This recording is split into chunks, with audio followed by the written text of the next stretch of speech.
Witness the glory, the chaos, the rise and fall of Europe. For well over 1,000 years, a single institution held more sway over Europe than any king, any emperor, or any army. This wasn't a kingdom you could find on a map. It had no physical borders, and yet its reach was absolute. It didn't just govern the laws of people, it governed the fate of their immortal souls. So today, let's explore how the church built this incredible empire of belief, an architecture that would define every single aspect of European life for centuries.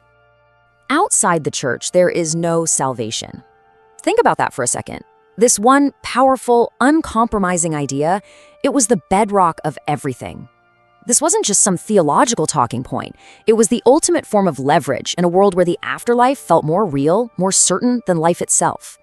If heaven was the only destination that truly mattered, and the church held the only set of keys, then every single person, from a peasant in a field to a king on his throne, had to go through its doors.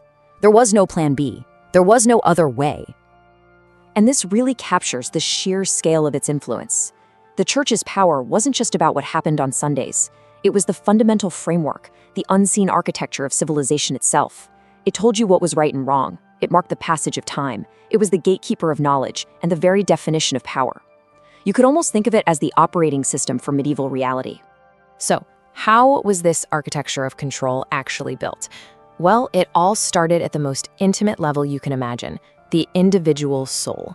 The church's #1 source of power was its claim to be the one and only bridge between humanity and God. The most important word on this slide is exclusively. The sacraments were seen as these non-negotiable gateways to heaven, and only a priest, an official agent of the church, could perform them. This created a profound, lifelong dependency. This wasn't like an optional spiritual practice. It was a series of mandatory transactions for the salvation of your soul. Let's just trace this journey, shall we? You're born, and you must be baptized to cleanse original sin, just to get in the game. As you grow up, confirmation solidifies your faith. Throughout your life, the Eucharist and penance are there to manage your spiritual balance sheet. Your entire family life is only made legitimate through matrimony in the church. And then, at the very end, the last rites are there to prepare you for final judgment.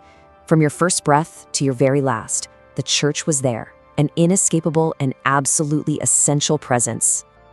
Now, when you have that kind of spiritual control over every single individual, it naturally scales up. And that created a direct challenge to the highest powers in the land. I mean, if the church held the keys to the eternal soul of every one of a king's subjects, what did that mean for the king himself? It meant he had a serious rival, one that claimed a much, much higher authority. This really lays out the fundamental conflict of the age. On one side, you have the king's power, his temporal power, the power of this world. It's all about armies, land, taxes, and laws.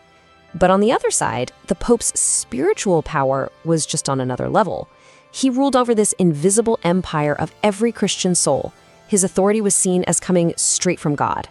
And his domain wasn't just for a mortal lifetime, but for all of eternity. So in a showdown, which authority do you think a deeply religious person is going to obey? And that brings us to the Pope's nuclear option, excommunication. Now, this was so much more than just getting kicked out of church. It meant you were officially damned. You were cut off from God, from the sacraments, from any hope of salvation. For a king, this was an absolute catastrophe. It meant that all the sacred oaths of loyalty his knights and nobles had sworn to him were now null and void. It basically gave his people permission to rebel.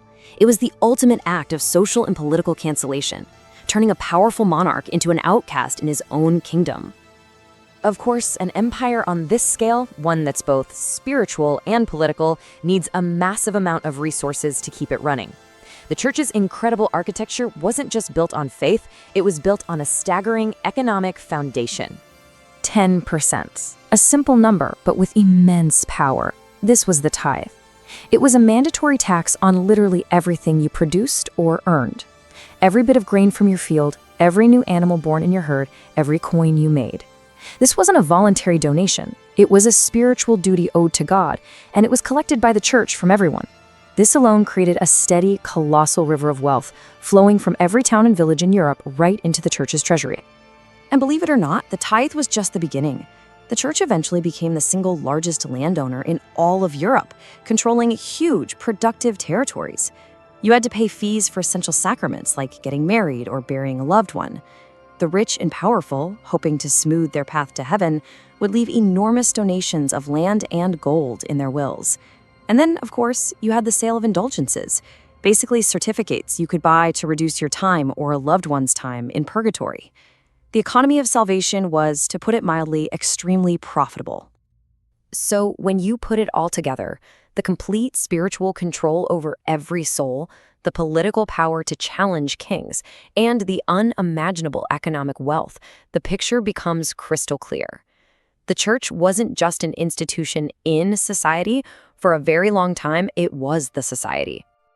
And this brings us right back to our central idea of architecture. The church gave the answers to all the big questions. Why are we here? What happens after we die? It set the rhythm of life with its calendar of feast days and holy seasons. It was the heart of art, music, education, and law. There was no outside. Every single thought, every single action was framed by this all-encompassing reality. And that's really the profound question this whole story leaves us with. When one single system of belief is so total, so deeply woven into the fabric of everything, what does it take for someone to even imagine a different world? To challenge that system isn't just an act of dissent, it's an act of radical, world-shattering imagination.